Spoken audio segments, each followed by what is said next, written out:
সাহিত্যিকরা কেন সবসময় সুন্দরী নিখুঁত মেয়েদেরই নায়িকা করে? আমাদের গল্পে বাবলি, যে কিনা একটু মোটাসোটা তথাকথিত সুন্দরী নয়, এমন একটা মেয়ে যার মনে নিজেকে নিয়ে ভীষণ ইনসিকিউরিটি, আমাদের সকলের মতোই। সে যখন ভীষণ হ্যান্ডসাম এবং চাউমিন একটা ছেলের প্রেমে পড়বে, তখন কেমন হবে তাদের প্রেমের সম্পর্ক? আজকের মুভি এক্সপ্লেনেশনে আমরা জানবো বাবলির গল্প। তাহলে চলুন শুরু করা যাক আজকের গল্প। আর শুরু করার আগে আপনারা কিন্তু আমার চ্যানেলটিকে একটু সাবস্ক্রাইব করে দেবেন। সিনেমার প্রথম দৃশ্যে আমরা আমাদের প্রধান চরিত্র বাবলিকে দেখতে পাই। বাবলি ফ্লাইটে বসে ইনভলের উদ্দেশ্যে রওনা দিয়েছে। এমন সময় যে এয়ার হোস্টেসটি সেফটি ডেমো দিচ্ছিল, বাবলি তার দিকে লক্ষ্য করে এবং দেখে সে তারই বান্ধবী ঝুমা। কিন্তু ঝুমাকে দেখে সে খুশি না হয়ে সে তাকে অ্যাভয়েড করার চেষ্টা করে। তখনই বাবলির কো প্যাসেঞ্জার তাকে ওই অবস্থায় দেখে জিজ্ঞাসা করে, আপনি কি ঠিক আছেন? এবং বাবলি তখন লক্ষ্য করে এয়ার হোস্টেসটি আসলে ঝুমা না, অন্য কেউ। আসলে বাবলি ঝুমাকে নিয়ে ভীষণ ইনসিকিউরিটি ছিল, তাই জন্য সে ওরকম ভাবছিল। এবার ইনফল যেতে যেতে বাবলির স্মৃতিচারণ থেকে আমরা জানতে পারি অতীতের ঘটনা, এবং আমরা এবার ফিরে যাব 1995 সালে 4 এপ্রিল, যেখানে আমরা আমাদের গল্পের নায়ক অভিরূপ সিংকে দেখতে পাই, এমন একজন মানুষ যার প্রেমে পড়তে বাধ্য সবাই। এই সময় মিসেস বোস অর্থাৎ বাবলির মাসি অভিরূপকে কল করে। বাবলি সেখানে তার মাসিমেশোর সাথে থাকতে গিয়েছে।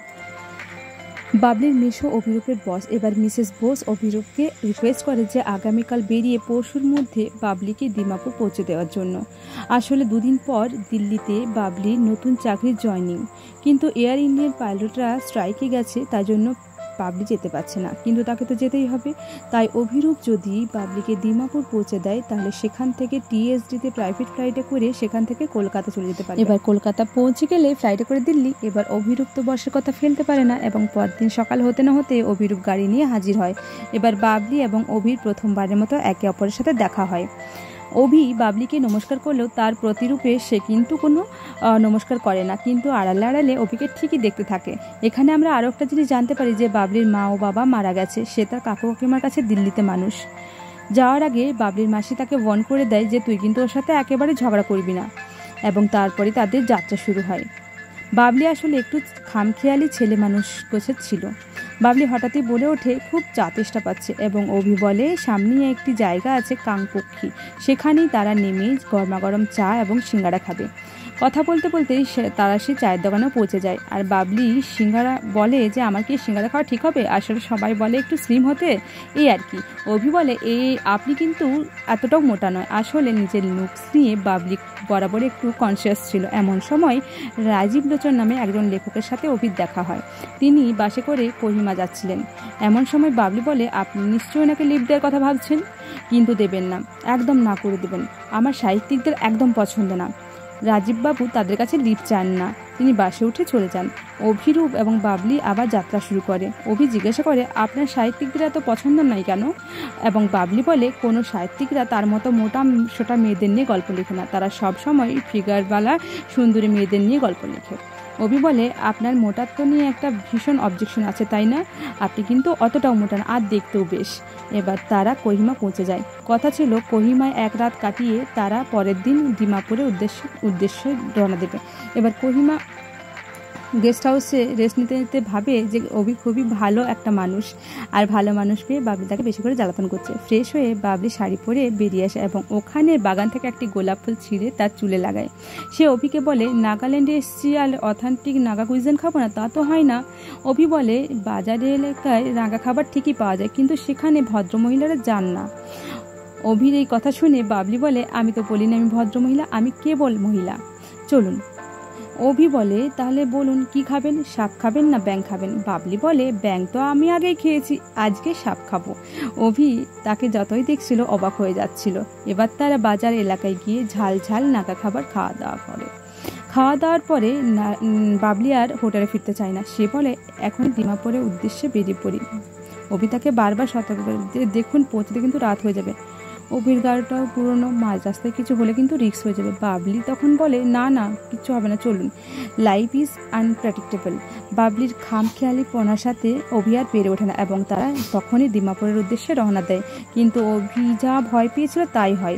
কিছু দূর যাওয়ার পরেই তার গাড়ি খারাপ হয়ে যায় এবং পাহাড়ের মাঝে রাস্তা, চারদিকে আবার তার মধ্যে রাস্তা। এখানে মেকানিক কোথায় পাওয়া যাবে? অভিরও গাড়ি সারানোর ব্যাপারে কোনো অভিজ্ঞতা নেই, কিন্তু বাবলি এরকম বিপদেও বিন্দু মাত্র ঘাবড়ায় না। উল্টে সে সেখানের প্রাকৃতিক সৌন্দর্য উপভোগ করতে থাকে। অভিরূপ বলে, আপনি সিচুয়েশনটা বুঝতে পারছেন না? আপনি কেন জেদ করলেন? এবার বলুন তো কি হবে? তখন বাবলি বলে, আপনি একটা কাজ করুন, গাড়ির পিছনে গুনে গুনে 4টে লাথি মারুন আর তারপর বলুন আবরাকে ডাবরা। অভি তো প্রথমে শুনেই খুব অবাক হয়, কিন্তু এরকম টোটকা আবার কাজ করে নাকি? তখন বাবলি বলে, আপনি একবার ট্রাই করুন না। আপনি বুকে হাত রেখে বলুন, এরকম একটা মোটাসোটা মেয়ে আপনাকে কোনোদিনও বলেছে, এরকম রিকোয়েস্ট করেছে? এবার অভি দোনো করে সেই কাজটি করে, 4টি লাথি মারে আর আবরাকা ডাবরা বলে এবং তারপরেই অদ্ভুতভাবে তাদের গাড়িটা স্টার্ট হয়ে যায়। অভি বলে, আপনি কি তন্ত্রমন্ত্র জানেন নাকি? যাই হোক, বাবলি তো ততক্ষণে ভাবতে শুরু করেছে যে দিমাপুরে গেস্ট হাউসে গিয়ে সে কী খাবে। কিন্তু তখনই আবারই বিপত্তি, তাদের গাড়ি আবারও খারাপ হয়ে যায়। তখন অভি বলে, আবরাকে ডাকবার বলতে হবে। তখন বাবলি বলে, লটারি তো একবারই লাগে, বারবার তো লাগে না। এমন সময় তারা দেখে ওই রাস্তার পাশেই জঙ্গলের ভিতর একটা পায়ে হাতা পট এবং সেখানে একটা আস্তানা। বাবলি বলে, রাতটা এখানেই থাকা যাবে, ঠিক আছে? আমার কতদিনের ইচ্ছে এখানে একটা জঙ্গলে এরকমভাবে রাত কাটাবো। তো জঙ্গলে তাড়াতাড়ি রাতও নেমে আসে। অভির কাছে কিছু এমার্জেন্সি আইটেম ছিল, সে সেগুলি নিয়ে আসে। বাবলি বলে, life is full of fun. দেখুন, আজকে সকাল অবধি আমরা ভাবিনি এরকম একটা পরিস্থিতি আমাদের সাথে হবে। পায়ের লোকটা যদি স্ট্রাইক না করতো তাহলে আপনি আমাকে নিতে আসতেন না, তাহলে এরকম একটা ঘটনাও ঘটতো না। জীবনে কি যে হবে সেটা আমরা কেউই জানি না, আর এটাই জীবনের মজা। তারা ওই ঘরের বাইরে আগুন জ্বালিয়ে বসে। অভি যদিও ভয় পাচ্ছিল যদি উল্টোপাল্টা কোনো লোক আসে বা কোনো জন্তু জানোয়ার আসে, কিন্তু বাবলির কোনো চিন্তা ছিল না। এবার হঠাৎই গাড়ি আসার শব্দ হয়। অভি বাবলিকে আসতে বারণ করে দেয়। সে এগিয়ে দেখে নাগাল্যান্ডের পুলিশ প্যাট্রোলিং করছে এবং অভি তাদেরকে তার আইডি কার্ডটা দেখায়, কিন্তু নাগাল্যান্ড পুলিশ বলে, আজ এই রাস্তায় কোনো সিভিলিয়ান গাড়ি যাবে না, শুধুমাত্র আর্মির গাড়ি যাবে। এবার অভি তাদেরকে অফিসের নাম্বার দিয়ে জানিয়ে দিতে বলে যে সকালের মধ্যে যেন তারা মেকানিক নিয়ে আসতে পারে। অর্থাৎ এটাই দাঁড়ায় যে রাতটা তাদের জঙ্গলেই কাটাতে হবে।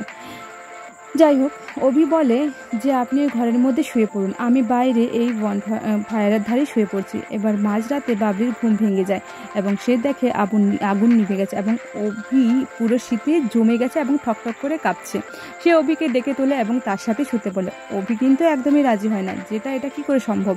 বাবলি তাকে বলে, এই ঠান্ডায় আপনি ওখানে শুয়ে থাকলে নিউমোনিয়া হয়ে যাবে, চলুন। এবং তাকে জোর করে নিয়ে যায় এবং ওই ঘরের মধ্যে একটি মাচা মতো ছিল, সেখানে শুয়ে বাকি রাতটুকু কাটায়।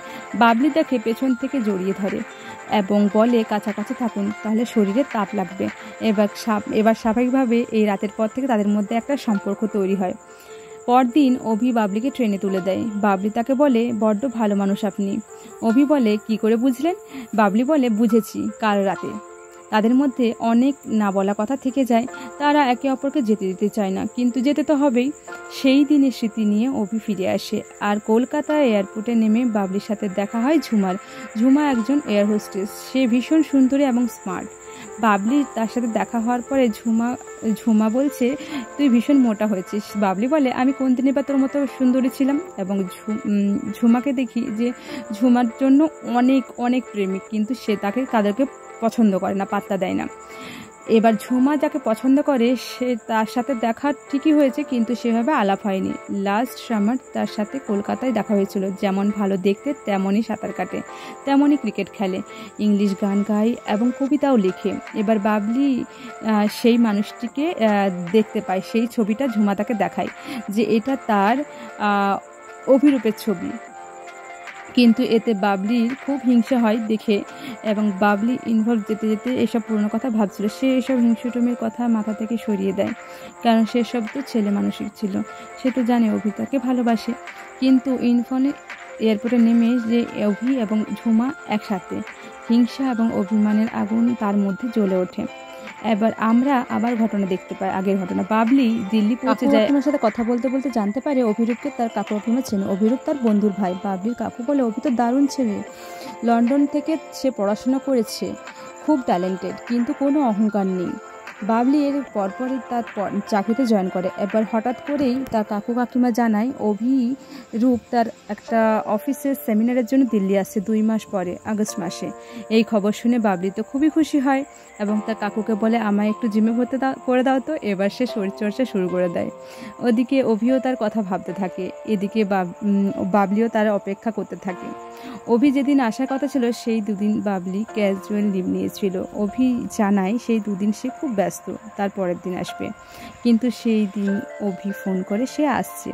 বাবলি খুব সুন্দর করে সেজে গুজে শাড়ি পরে রেডি হয়।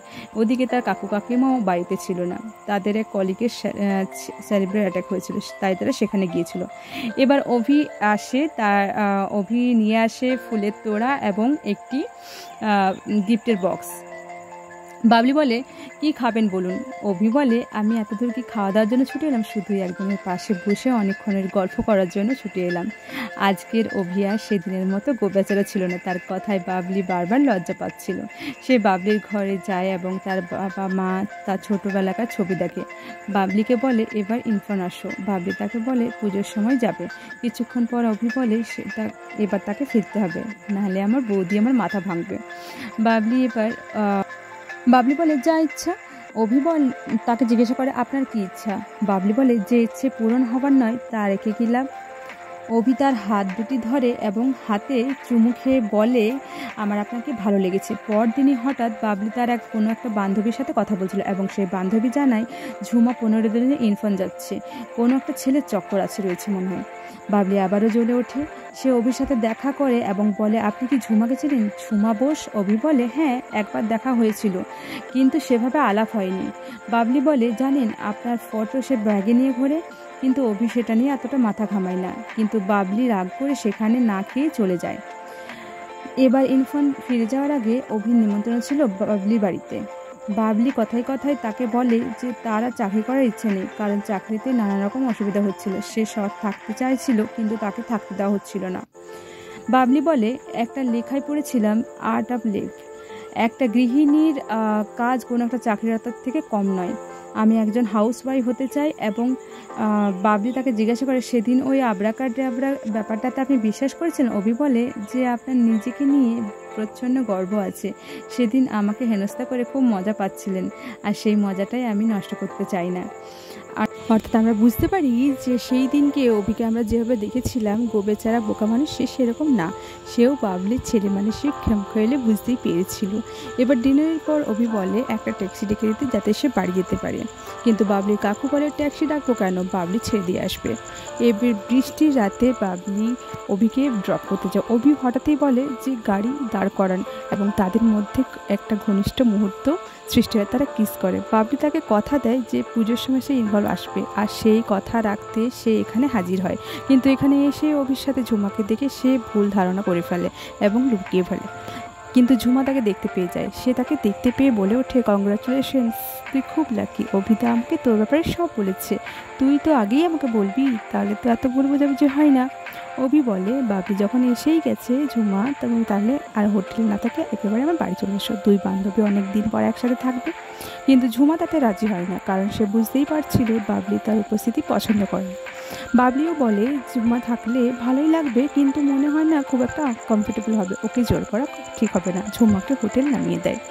এবার অভি প্ল্যান করে যে সেই দিন দুপুরে 2টো নাগাদ সে, বাবলি এবং ঝুমা সবাই মিলে লকটেপে বেড়াতে যাবে। বাবলি আর অভি বাড়ি ফিরে আসে, কিন্তু বাবলি তখনও রেগেছিল। অভি বলে যে দেখো, ভুল বোঝাবুঝি বাড়ার আগে সব কিছু ক্লিয়ার করে নিতে হবে। দিল্লি থেকে ফেরার পর কয়েকবার ঝুমা এখানে এসেছে, আমাকে ফোন করে মাঝে মাঝে খবরও নিত। আমি তার পর জানতে পারি যে ও আমার বন্ধুর এক বোন। ও আমাকে অভি দা বলে ডাকে। আমি ওকে পছন্দ করি ঠিকই, কিন্তু খুব ফুল অফ লাইফ, কিন্তু পছন্দের মধ্যে কিছু ফারাক থাকে। আমি তোমাকে যেভাবে পছন্দ করি ওকে সেভাবে পছন্দ করি না। কিন্তু বাবলি হিংসুটুমি কিছুতেই কমে না। তারা দুজন যখন লাঞ্চ করছিল, অভি বলছিল যে দেখো, ঝুমার সাথে এটা কিন্তু ঠিক হয়নি, আমি ওকে বলেছিলাম যে তুমি এখানে আসলে ওকে নিয়ে আসবে।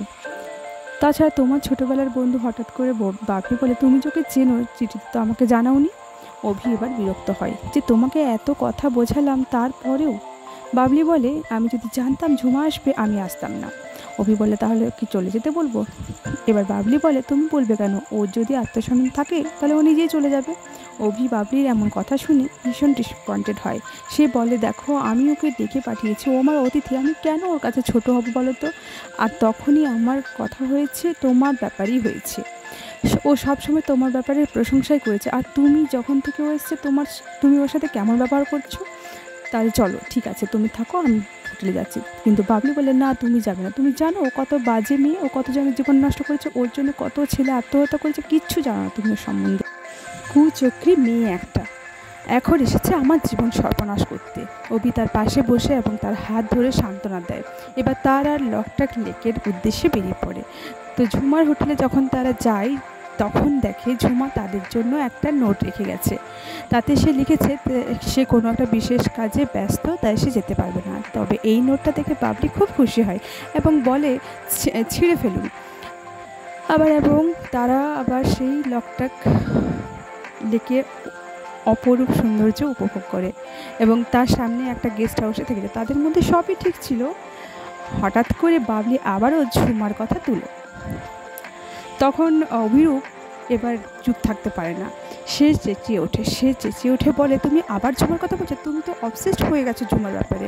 এবার অভি চেঁচিয়ে কথা বলে, বাবলি কষ্ট পায় এবং বলে, আমার সাথে কেউ এভাবে কথা বলেনি জোরে। অভি সঙ্গে সঙ্গে বুঝতে পারে এবং তাকে সরি বলে ক্ষমা চায়। কিন্তু বাবলি সেসব কথা কোনো পাত্তা দেয় না। সে বলে যে আমার ঘুম পাচ্ছে। তারা যে রুমটি নিয়েছিল সেই রুমটিতে দুটি সিঙ্গেল বেড একসাথে জয়েন করা ছিল। বাবলি বলে, এই বিছানাগুলো আলাদা করা যায় না? এবং সঙ্গে সঙ্গে অভিও এই হোটেলের লোককে ডেকে আনে, কিন্তু বিছানা দুটি স্ক্রু দিয়ে একসাথে জয়েন করা ছিল, সুতরাং সেই দুটো বিছানা আলাদা করা যাবে না। অভি বলে, ঠিক আছে, কোনো ব্যাপার না, তুমি বিছানাতে ঘুমিয়ে পড়ো, আমি সোফাতে ঘুমিয়ে পড়ছি। এবার তারা তাই করে। বাবলি বিছানায় ঘুমিয়ে পড়ে এবং অভি সোফাতেই রাত কাটে। সকালবেলা সূর্যের আলো চোখে পড়তে অভির ঘুম ভাঙে এবং সে ঘুমন্ত বাবলিকে দেখে। বাবলি ঘুম ভেঙে গিয়েছিল, তবে সে ঘুমানোর নাটক করে শুয়েছিল। সেই সময় অভি বিছানায় যায় এবং বাবলিকে বুকে জড়িয়ে ধরে। অভি মানে বাচ্চার মতো সে কেঁদে ওঠে এবং শেষ অবধি অভি তার রাগ ভাঙাতে সক্ষম হয়। আসলে বাবলি তার নিজের চেহারা নিয়ে এতটাই ইনসিকিউর ছিল যে সেই কারণে ঝুমার সাথে সে এরকম ব্যবহারগুলো করে ফেলছিল। এবার তাদের মিল হয়ে যায় এবং তারা রোম্যান্স করে এবং হঠাৎ দরজায় খটখট করে শব্দ হয়। একজন পুরুষ কণ্ঠ বলে ওঠে, দরজা খোলো। ওকে বলে, কে? তখন সেই পুরুষ কণ্ঠটি বলে, তোমার জুম। বাপি তো ভয় পেয়ে যায় যে পুলিশ টুলিশ এলো নাকি, এবং তখনই দরজা খুলে দেখে অভি যে ঝুমা, আর ঝুমার সাথে এসছে বাবলির কাকু। ঝুমা এসে বলে, কি পাজি রে তুই, এইসব করবি বলে আমাকে আসতে দিলি না? ঝুমা বাবলি কাকাকে এই বলে ডেকে এনেছিল তাদেরই ঘটকালি করার জন্য। এই সময় তার কাকা বুঝতে পারে যে বাবলি এবং অভির মধ্যে দারুণ একটা সম্পর্ক হয়েছে। তো কাকা এই আঁচটা প্রথম থেকেই করেছিল এবং পঞ্জিকা বের করে তারা বিয়ের দিনটা ঠিক করে ফেলে। 2 মাস পর 5ই মার্চ তাদের বিয়ের দিন ঠিক হয় এবং কাকু বলে, তোমাকে ভারতরত্ন দেওয়া উচিত, তোমাকে আর মেয়ে পেলে না। আসলে ঝুমা ভয় পেয়েছিল তার উপস্থিতিতে বাবলি আর অভির মধ্যে ভুল বোঝাবুঝি হতে পারে, যেটা সত্যি ছিল। সেই জন্য ঝুমা কাকুকে ডেকে আনে। ঝুমা বলেছিল যে বাবলির খুব জ্বর, আপনি তাড়াতাড়ি আসুন, এবং কাকু এসে সব সিচুয়েশন ঠিক করতে পারে। এবার ঝুমা বাবলিকে বলে, কি রে, আমার উপর এখনও রাগ করে থাকবি? বাবলি বলে, তুই আমাকে বড্ড ছোটো করে দিলি রে, লোকে যা বলেছে আমি সেটাই বিশ্বাস করেছি, কিন্তু তুই বড্ড ভালো মানুষ, সরি রে। এবার ঝুমা এখানে বলে যে আমি জীবনে অনেক কিছু পেয়েছি, মানুষের ত্রুটি, ভালোবাসা, কিন্তু ভালোবাসা পাওয়া আর ধরে রাখা দুটো আলাদা ব্যাপার। আমার জন্য তো একটা ছেলে সুইসাইড করেছে, কিন্তু সেটা সে ভুল বোঝাবুঝির জন্য। আমি জীবনে যে অভিজ্ঞতা অর্জন করছি সেটা তুই কোনোদিনও করতে পারবি না, আর তোর মধ্যে আমি নিজেকে দেখেছিলাম, তাই জন্য আমি চাইনি তোদের মধ্যে এরকম ভুল বোঝাবুঝি হোক। তোর বাবলি ভুল বুঝতে পারে নিজের, এবং ঝুমা তার কাকুর সাথে চলে যায় এবং অভি এবং বাবলি দরজা বন্ধ করে দেয় ঘরে ঢুকে। এবং তারপর দরজা খুলে অভি বলে, দিনটা কিন্তু মনে রাখবে, 5ই মার্চ, অর্থাৎ বাবলি এবং অভির বিয়েতে অভি সবাইকে নিমন্ত্রণ করে। তাহলে আপনারা সবাই যাবেন অভি এবং বাবলির বিয়েতে নিমন্ত্রণ করতে। তার আগে আমার চ্যানেলটিকে সাবস্ক্রাইব করে আমার চ্যানেলের পাশে থাকবেন। আর আপনারা অবশ্যই কমেন্ট করে জানাবেন এই সিনেমাটা কোন বিখ্যাত লেখকের গল্প থেকে নেওয়া হয়েছে। তো চলুন আজকের গল্পটা এখানেই শেষ করছি। বাই।